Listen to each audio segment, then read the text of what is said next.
इथे आले होते. वामनदेव महाराजांची छोटी कोपी होती, ओवळ घातलेली होती. महाराजांनी सांगितलं आपल्याला पारायण करायचंय.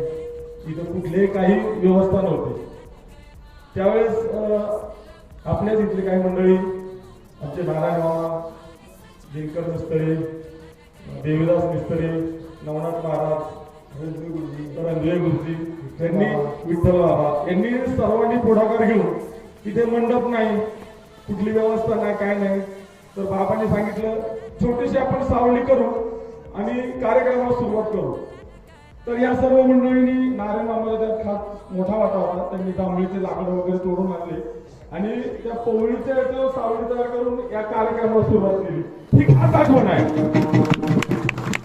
या आठवणीत जी परमार्थाची जी ताकद असते ना, त्याचा एक अनुभव सांगतो. पारायणाला 6 ते 7 लोक बसलेले होते. त्याच्यात वामनदेव महाराज, त्यांना कुठलंही एकही अक्षर वाचता येत नव्हतं.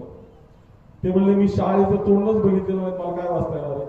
बाबांनी सांगितलं तुम्ही फक्त ज्ञानेश्वरी घेऊन पुढे बसा, तुम्हाला वाचता येईल. भगवंताची ताकद असते.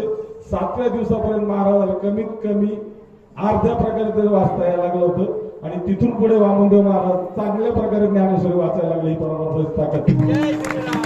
जय